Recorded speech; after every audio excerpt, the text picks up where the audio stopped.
A Batalha Espiritual Exterior. Parte 1. Você já parou para pensar que há uma guerra invisível acontecendo ao nosso redor, influenciando tudo o que vemos e vivemos? Vamos explorar os mistérios da batalha espiritual exterior, uma luta que vai além do que os olhos podem ver, mas que impacta diretamente nossas vidas, famílias, nações e até mesmo o curso da história. Com base em textos poderosos da Bíblia, vamos desvendar como Satanás e suas legiões organizadas, principados, potestades, dominadores deste mundo tenebroso e forças espirituais do mal, operam de forma astuta e estratégica para impedir os propósitos de Deus. Você está pronto para abrir os olhos para essa realidade e se posicionar na batalha? Satanás tem um reinado e ele trabalha com um grupo muito bem organizado. Trabalha de forma antecipada e atua nos mínimos detalhes. Satanás é astuto, máquina continuamente o faz de forma perseverante. Jó 1 versos 6 e 7. Um dia em que os filhos de Deus, anjos, vieram apresentar-se perante o Senhor, veio também Satanás entre eles. Então perguntou o Senhor a Satanás: "De vens?" Satanás respondeu ao Senhor e disse: "De rodear a terra e passear por ela." Como Satanás não é onisciente, onipotente e onipresente, então ele tem de andar e rodear a terra. Mas devemos observar através disto como ele é um trabalhador incansável. E como forma de ser bastante efetivo em sua operação e seu agir, ele possui as divisões de seu reino, de seu grupo de seguidores, algo muito bem organizado. Vamos então procurar entender um pouco desta divisão. Grupo 1. Principados.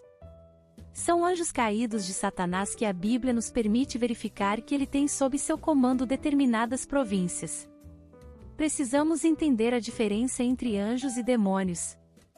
Demônios são espíritos malignos, que seguem a Satanás, mas que atuam na esfera da terra.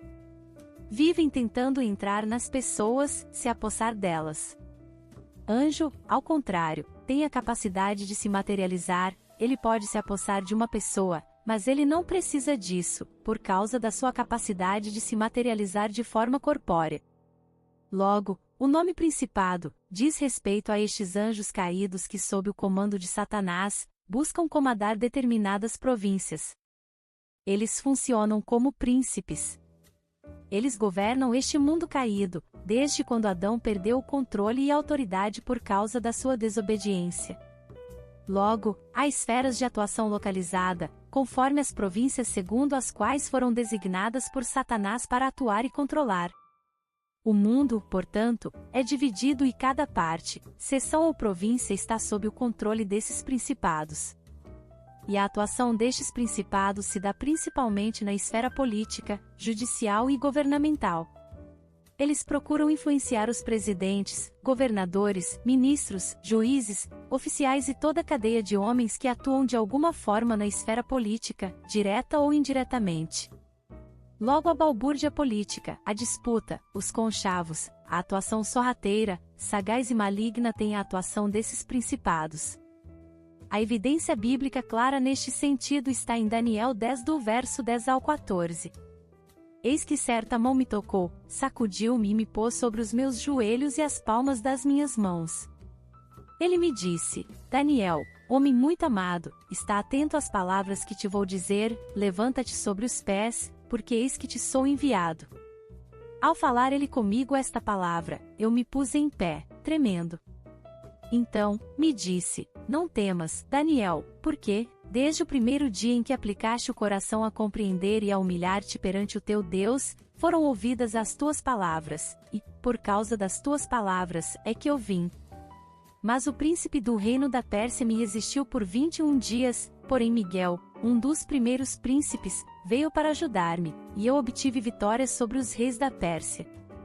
Agora, vim para fazer-te entender o que há de suceder ao teu povo nos últimos dias, porque a visão se refere a dias ainda distantes." Daniel 10 do verso 10 ao 14. Observe que o anjo designado para trazer esclarecimento a Daniel e o cumprimento à profecia de Jeremias acerca da conclusão do período disciplinar do povo de Israel, quando do cativeiro babilônico, teve oposição do príncipe do reino de Pérsia. Ora, este príncipe, na verdade, é um principado. A designação da Pérsia designa sua província de atuação vinculada aos reinos desta terra.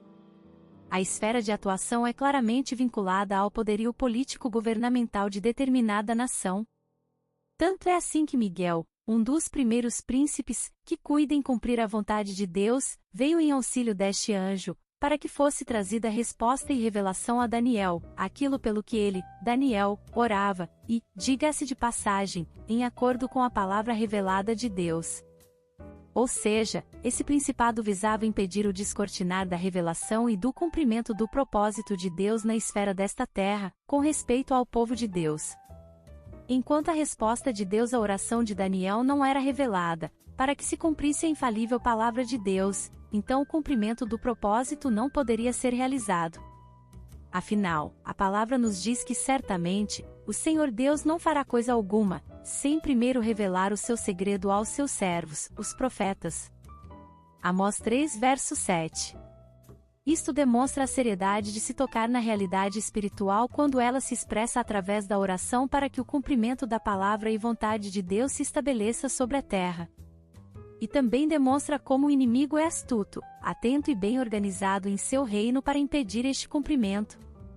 Muitas vezes várias coisas pelas quais estamos orando podem estar retidas, podem não ter ainda se materializado, pela oposição de Satanás, porque ele é o príncipe das potestades do ar, nos quais andastes outrora, segundo o curso deste mundo, segundo o príncipe da potestade do ar, do espírito que agora atua nos filhos da desobediência. Efésios 2 verso 2. Satanás é igual a príncipe das potestades do ar. Satanás só vai ser retirado desta posição nos ares quando do arrebatamento da igreja. Neste momento, os filhos de Deus vão ocupar os ares, onde se encontram com o Senhor, e Satanás é imediatamente lançado na terra. Apocalipse 12 do verso 7 ao 12, observe novamente a ação de Miguel. Houve peleja no céu. Miguel e os seus anjos pelejaram contra o dragão. Também pelejaram o dragão e seus anjos. Todavia, não prevaleceram, nem mais se achou no céu o lugar deles. E foi expulso o grande dragão, a antiga serpente, que se chama Diabo e Satanás, o sedutor de todo o mundo, sim, foi atirado para a terra, e, com ele, os seus anjos.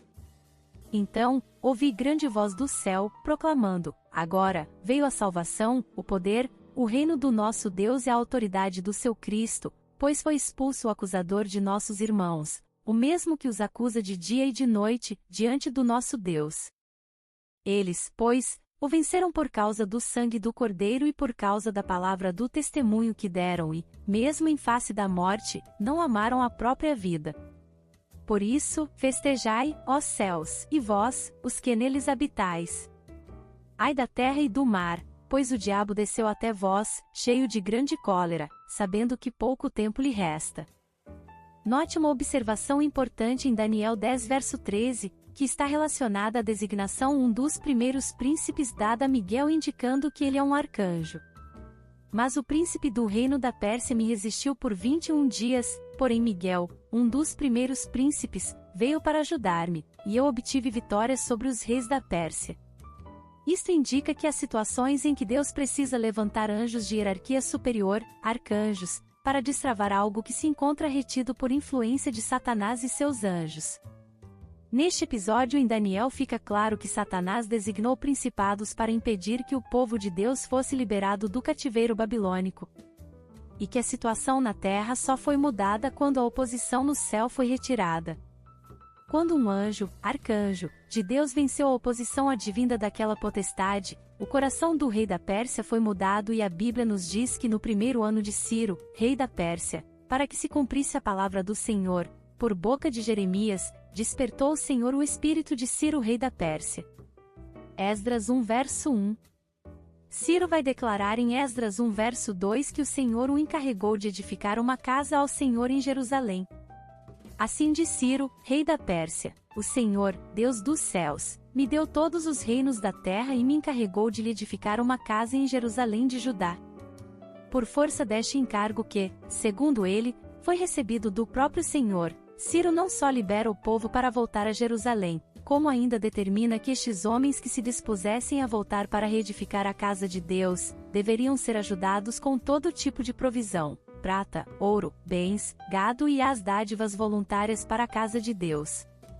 E isso então dá cumprimento à profecia de Jeremias que foi compreendida por Daniel de forma bastante oportuna, assim como confirma as palavras do profeta Isaías acerca deste evento, tomando Ciro como ungido do Senhor. Obrigada por assistir até aqui, não percam os próximos vídeos. Graça e paz, irmãs e irmãos.